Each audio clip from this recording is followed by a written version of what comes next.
बहिणी संदर्भातली केवायसी न झालेल्या लाडक्या बहिणींसाठी अत्यंत महत्त्वाची बातमी आहे। ज्यांची केवायसी बाकी आहे त्यांना पुन्हा संधी देण्यास सरकारची तयारी आहे। ज्यांना केवायसी करायची असल्यास विंडो ओपन करण्यासाठी सुद्धा तयार असल्याचं मुख्यमंत्र्यांनी सांगितलं। केवायसी अभावी 60 लाख लाडक्या बहिणींचा लाभ बंद झालाय।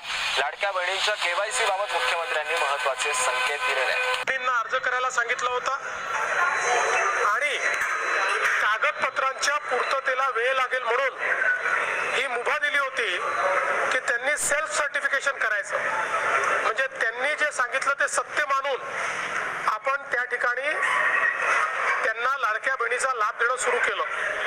पण अर्थातच आपण ज्यावेळी कुठलाही सरकारी पैसा खर्च करतो त्यावेळी त्याचं CAGचं ऑडिट होतं आणि CAGच्या ऑडिटमध्ये निकषांप्रमाणे अर्ज आहेत की नाही याची माहिती द्यावी लागते आणि म्हणूनच योजना सुरू झाल्यानंतर आपण त्याचं KYC सुरू केलं आणि वेगवेगळे जे डेटाबेस होते त्याच्याशी कंपॅरिझन सुरू केलं, ज्याच्यामध्ये इन्कम टॅक्स विभागाकडनं आपण माहिती घेतली, सरकारचे जे काही कर्मचारी आहेत त्यांचं जिथलं पेमेंट होतं त्या पोर्टलमधनं आपण माहिती घेतली, जो काही आपला परिवहन विभाग आहे याच्यामध्ये मोटरची ओनरशिप कोणाकडे आहे 4 व्हीलरची याच्या डेटाबेसची माहिती घेतली, रेशन कार्ड याच्या डेटाबेसची माहिती घेतली आणि ही सगळी माहिती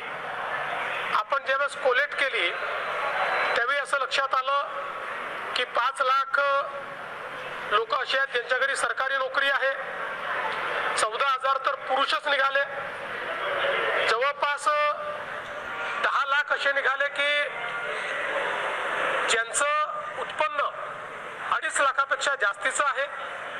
अशा वेगवेगळ्या डेटाबेसमध्ये जे लोक अपात्र झाले त्यांना आपण अपात्र केलेलं आहे। त्यासोबत आपण हे सांगितलं होतं KYC करून घ्या, म्हणजे जे काही माहिती तुम्ही सादर केलेली आहे ती आतापर्यंत सत्य मानण्यात आली, आता त्याचे कागदपत्र द्या। पण मोठ्या प्रमाणात KYC झाली नाही। आता एक गोष्ट आपण लक्षात घ्या की ज्यांना अर्ज करता येतो, सेल्फ सर्टिफिकेशन करता येतं, त्यांना KYC करता येत नाही असं मानणं काही योग्य नाही।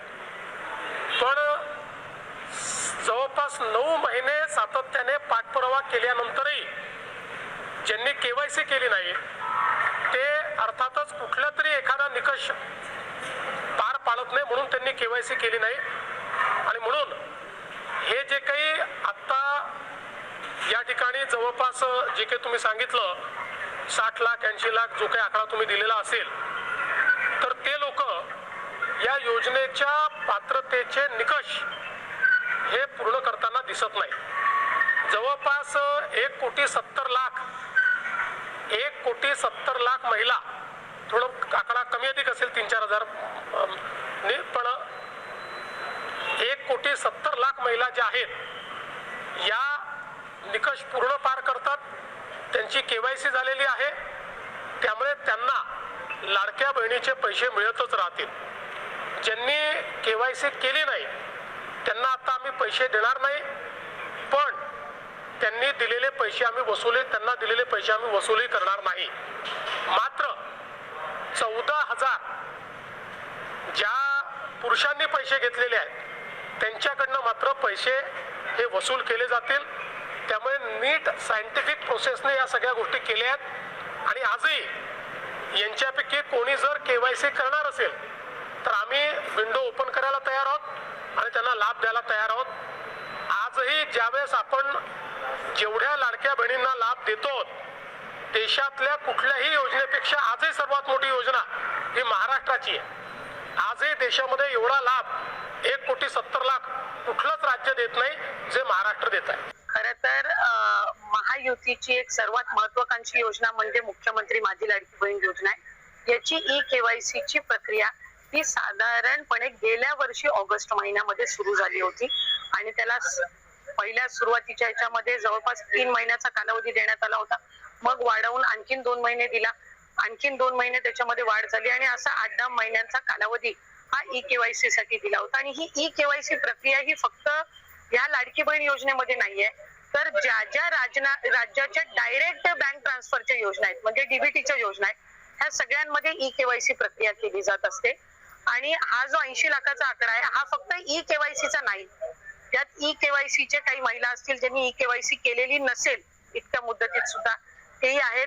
काही आम्हाला गेल्या 10-10.5 महिन्यापासून आम्ही एक IT विभागाचा म्हणजे इन्कम टॅक्सचा आम्ही जो आकडा ज्यांचं उत्पन्न 2.5 लाखापेक्षा जास्ती आहे हा डेटा जो आहे हा आम्ही त्या ठिकाणी मागवलेला होता. त्याला साधारणपणे 10-11 महिन्याचा कालावधी गेला. तर त्या जवळपास एक 11-11.5-12 लाख हा तो डेटा याच्यामध्ये 80 लाखामध्ये समावेश आहे. याच्यात 4.5-5 लाख अशा महिला आहेत ज्या 65 वयोगटाच्या पुढे गेलेल्या आहेत जे वयाचा निकष आहे तर त्यामध्ये असतील. त्याच्यानंतर याच्यात सरकारी कर्मचारी ज्यांनी लाभ घेतला होता ते काही हजारांमध्ये होते 14,000-14,500 असतील. त्यांच्याकडून वसुली जी आहे ही गेल्या 8 महिन्यापासूनच सुरू आहे. त्याच्यामुळे ते याच्यामध्ये आहेत. तर अशा पद्धतीनं काही नमो शेतकरीचे आहेत जे नमो शेतकरीचाही लाभ घेत होते याचाही घेत होते. तर अशा पद्धतीनं ते साधारणपणे हा आकडा आहे.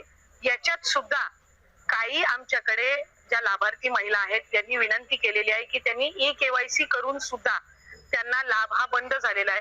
आम्ही त्याची फेर तपासणी करत आहोत जेणेकरून कुठलीही महिला जिने ई केवायसी केलेली असेल ती लाभापासून वंचित राहता कामा नये. तर नमस्कार ताईंनो, मी देवानंद गव्हांदे आणि आपण बघत आहात टेक्निकल मराठाजी. तर ताईंनो, तुम्ही जर या चॅनलवर नवीन असाल तर चॅनलला सबस्क्राईब करा, व्हिडिओला लाईक करा आणि शेअर करायला विसरू नका. तर लाडक्या बहिणींसाठी खूप मोठी खुशखबर आलेली आहे.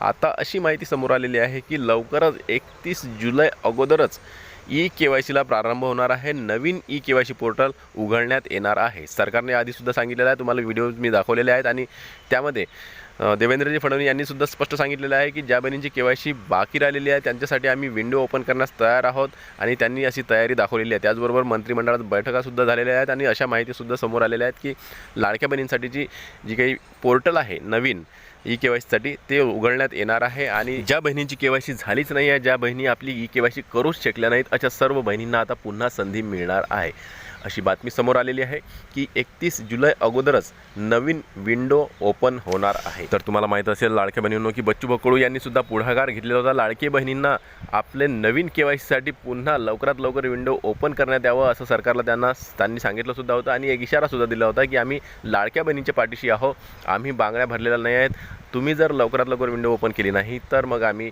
रस्त्यावर सुद्धा उतरणार आहोत. आता सरकारला याबाबत लवकरच निर्णय घ्यावा लागणार आहे आणि म्हणूनच सरकारकडून अशी माहिती समोर येत आहे की लवकरच या विंडोला सुरुवात होणार आहे. कारण की या अगोदरसुद्धा लाडक्या बहिणींनी रस्ते जाम केलेले होते. जे काही महिला व बालविकास विभाग आहे त्यांचा घेरावसुद्धा केलेला होता, अधिकाऱ्यांचा घेराव केला होता, कलेक्टर ऑफिसचा घेराव केला होता आणि त्यानंतर त्यांना चुकीची दुरुस्ती करण्यासाठीचं विंडो ओपन झालेलं होतं. परंतु आता ज्या बहिणींची केवायसी झालीच नव्हती किंवा ज्या राहून गेलेल्या होत्या केवायसीसाठी पात्र असूनही ज्यांना लाभ मिळत नाही अशा सर्व बहिणींना आता पुन्हा या योजनेमध्ये समाविष्ट करण्यासाठी त्यांची केवायसी करण्यासाठी पुन्हा नवीन पोर्टल ओपन करणं गरजेचं आहे आणि म्हणून सरकारला आता हे लवकरात लवकर चालू करावं असं बच्चू कडू यांनी सुद्धा सांगितलं होतं. प्रत्येक लाडक्या बहिणीनं सुद्धा सांगितलं. आम्हाला सुद्धा खूप साऱ्या कमेंट्स येतात की विंडो कधी ओपन होणार आहेत. तर ताईंनो घाबरायचं नाही आहे, विंडो लवकरच ओपन होणार आहे आणि तशी माहिती आपल्या व्हिडिओच्या माध्यमातून तुम्हाला मी देणार आहे. त्याचबरोबर ज्या लाडक्या बहिणींचे पैसे थांबलेले आहेत नोव्हेंबरपासून जे पैसे त्यांना मिळाले नाही आहेत तर अशा सर्व बहिणींना सांगू इच्छितो तुमच्यासाठी एक नवीन व्हिडिओ बनवणार आहे. तुम्हाला कशाप्रकारे तुमचं लाभ मिळवता येणार आहे हे त्या व्हिडिओमध्ये मी सांगणार आहे. लवकरच उद्या हा व्हिडिओ तुम्हाला मी देणार आहे. आपल्या चॅनलवर बघून घ्या आणि व्हिडिओ आवडल्यास लाईक करा. व्हिडिओ पुन्हा नवीन एका व्हिडिओमध्ये. तोपर्यंत जय महाराष्ट्र.